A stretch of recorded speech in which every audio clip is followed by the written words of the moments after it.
Good morning, and welcome to another prescient episode of Diatribes from the Voice of Doom. Now, here's your precognitive and precocious host, Voice of Doom.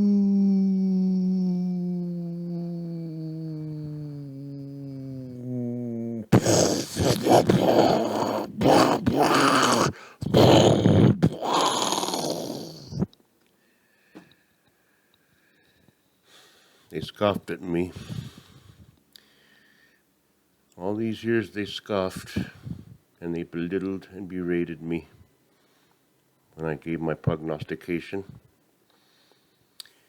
And I think they sometimes even got mad and hostile at me because they didn't want to go there. They didn't want to think because they were raised in the hippie era where if you think everything's good, everything's good. And I'm okay, you're okay, and everything's going to be spiffy.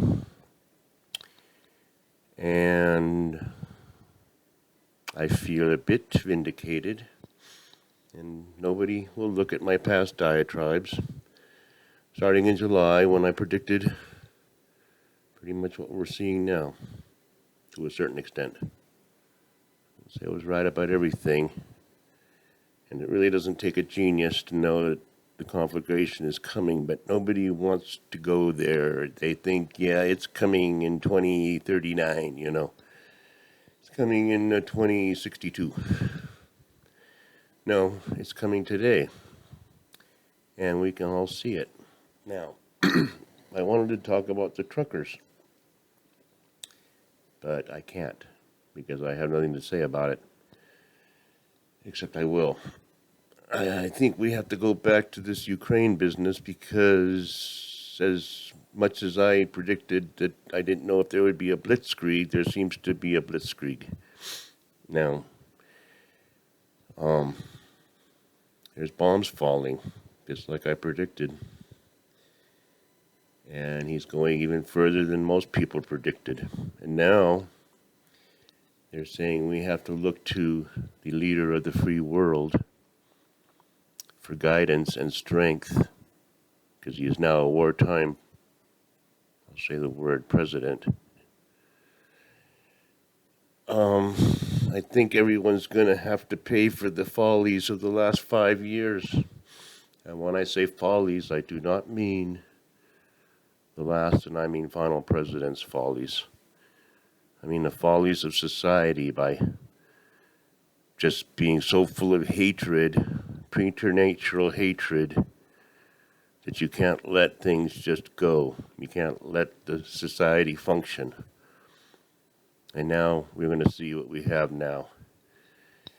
And anybody who thinks they are exempt from the karmic retribution about to be bestowed upon the world, forget it. It's going to be worse than I probably can predict, which I will predict. Now, Putin is pulling out all the stops. He's not making any bones about the fact that he is going to take over that country. And he's probably somewhat a megalomaniac, don't you think? So maybe he'll think he can take other countries that he thinks belong, because he is going to test the resolve of the West, the civilized countries, the good people.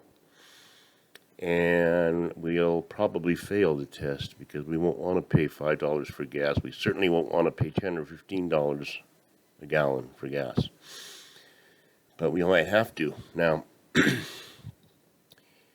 near-term future, okay, what I'm hearing on the news is, and not from our touts, but from people in Ukraine, they say that NATO has to create a no-fly zone between Russia and Kiev. And what that means is that if the Russians, who have a superior air force, crosses that line, then we would have to shoot them down. And I guess they would try to shoot us down. Now, I can only imagine what that would lead to, but I'm seeing mushrooms. Big, huge mushrooms, not the little ones that, get you high. We're going to get high all right, but people haven't remembered that there's lots of atomic bombs out there, kind of out of sight, out of mind, but they are there, and we're very close to using them. Now, the Dow Jones Industrial Complex did not react favorably, and it remains to be seen whether there's a bounce back on Friday, tomorrow, which is their want, because they've been bouncing it up and down for years now, making money off the futures, the options, the derivatives, soaking and sponging and absorbing money from everywhere through, financial positions. Goes down to 800 points. Somebody's making a lot of money. Somebody who bet against the Dow is making a lot of money. Now, will it bounce back? I don't know. I don't think so. And it was funny, they were going into the financials, and the only one that was in the green was the serum. Isn't that interesting? The only company making money right now is the serum. So that's interesting. Everything else was down. So I'm seeing financial ruin. I'm seeing cyber attacks soon. And if they put in a no-fly zone, I see World War III. And that could be happening even before the end of the month. So we don't have to wait long. We don't have to be on pins and needles, because it's happening. Just like I said, it's going to happen. Go back to my last diatribes. All through them, I already said we're doomed. Nobody wanted to believe me. And when it happens fast. I said that already. It's going to happen fast. Invasion by a madman. Other madmen might invade their little Rhinelands. Dow Jones down, 15, 20,000 points. Gas prices through the roof. Worldwide depression. And still the truckers are going east. Now, this is going to be an interesting situation. So I think I'm going to call this Confluence of Disaster Part 2. It gets worse, in parentheses. That's going to be my title. What are the truckers going to do? Technically, I wouldn't say we're technically at war, but technically there's a serious crisis in a way, because this guy's going a lot further than we thought. And it's none of our business, but it is our business, because we have to cut him off, and that's not going to help, but it's going to cut us off. Everybody knows that already. Sanctions only sanction ourselves. And so what are the truckers going to do? Are they going to disrupt even more what's a crisis to the max? And we still have Petri Dish giving his speech. That's going to be so interesting to hear. He's going to talk tough. He's probably going to hit somebody.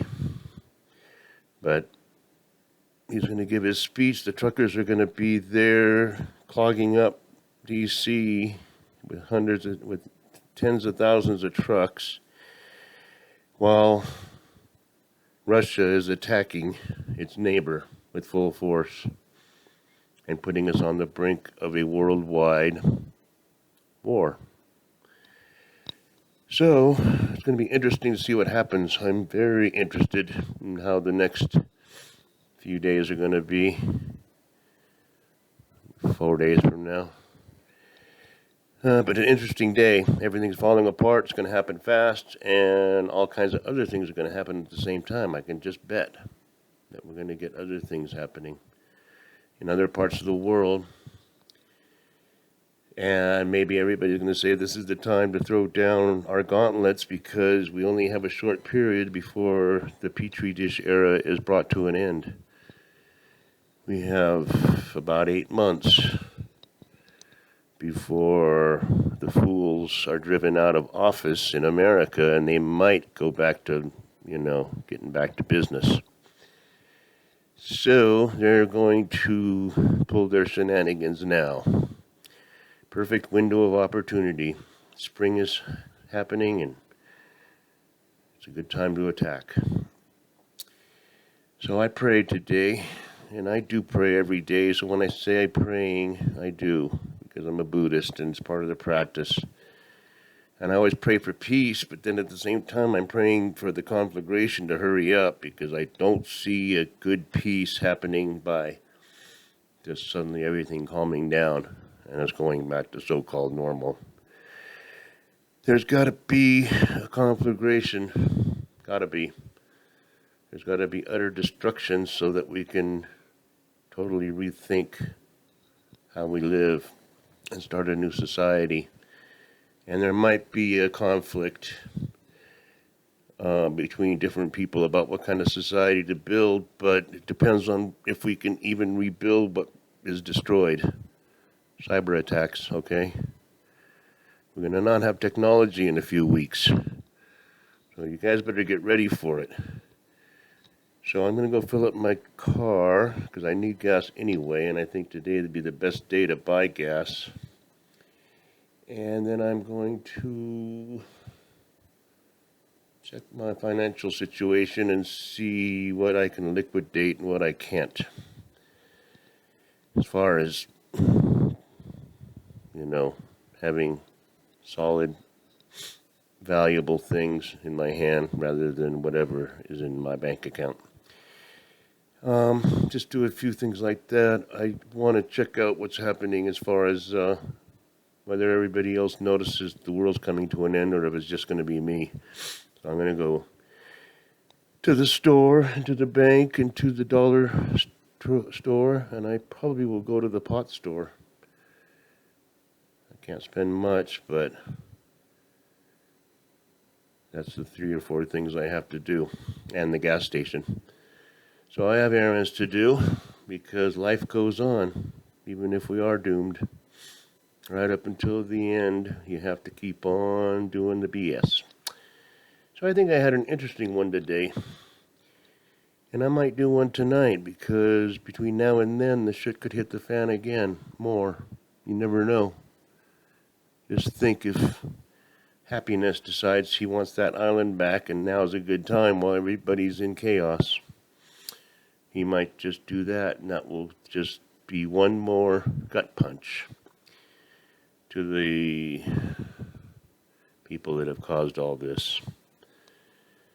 So like I said, the hatred, stymied us. They hated Orange Man so bad that they would take anybody over him, and now you see what you have.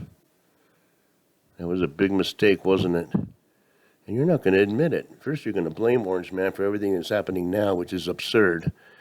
And second of all, once the doom hits, you won't have time to think about what you did wrong. You'll be too busy running like they did in the World Trade Center. Running with soot and ash covering you. So I think that was a cheery one. I think that got this day off to a good start. We'll see what happens over the next few hours.